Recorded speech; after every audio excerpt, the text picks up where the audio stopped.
Hi there, Nigel Merrick here from Xenolog, and one of the things that really gets me upset is watching talented professional photographers losing their business because they made some simple but costly marketing and business mistakes. For example, here's what one photographer said to me recently during a coaching call. "How could this happen to me?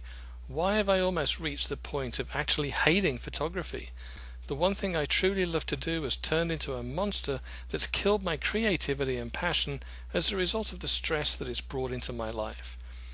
These were tough words for me to hear from someone just trying to make money with photography and earn a decent living. The conversation certainly hadn't gone the way I expected. I asked her how she felt about trying to rekindle her passion for photography.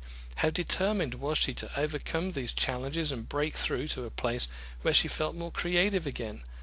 The pause on the other end was so long I thought we'd actually lost the connection. And then she started crying.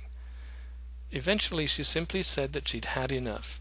The pressure from her spouse to quit was too much to cope with, and the only way to salvage anything from the business was to sell her cameras and lenses and go back to working for someone else. Right in front of my eyes, someone's dream had died. What a shame. Sadly, this is no isolated case. For every photographer I speak to who feels compelled to give up, I know there are many others facing the same agonizing decision. You might be feeling this way yourself right now, although I really hope not. I mean, and be honest now, have you ever felt even the slightest lack of enthusiasm for being a photographer, or noticed that you have a bit less passion for it now compared to when you first started out?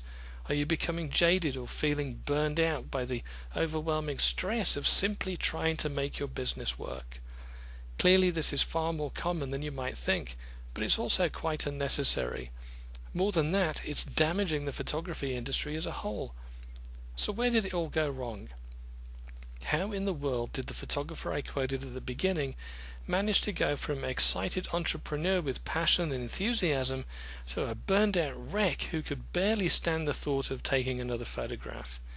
As with many things in life, it revolves around money. More precisely, the lack of it. A photography business needs money to survive. Cutting off the money supply is like dropping you in the desert with no water. When cash flow slows down and money gets tight, necessities like marketing, advertising, and investment in education are usually the first casualties. But if advertising and marketing stop, it's like turning off the lights. The business becomes invisible to its ideal clients, who then naturally turn instead to your more active competitors. No marketing means no clients, which means no money, and that creates a business on life support. The intervals between clients grows progressively longer, and stress and worry build up to unbearable proportions as the bank account runs dry. Even the average sale per client declines, usually because of emergency marketing in the form of poorly thought out sales and promotions that really do more harm than good.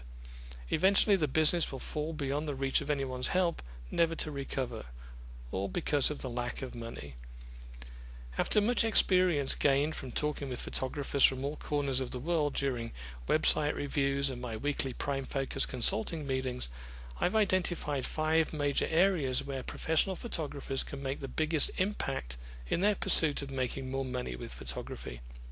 First, cultivate a business-first attitude and approach. Next, use smart and effective marketing strategies. Then manage all client and prospect communications. Take back control of your photography pricing, and learn to make friends with sales. Across these 5 broad topics, I've got 29 tips and ideas you can start using today to set yourself up for future success. You can find them in my latest article on the Xenolog Photography Marketing blog, which you can find in the link below this video. So thanks for watching, and I'll see you over on the blog.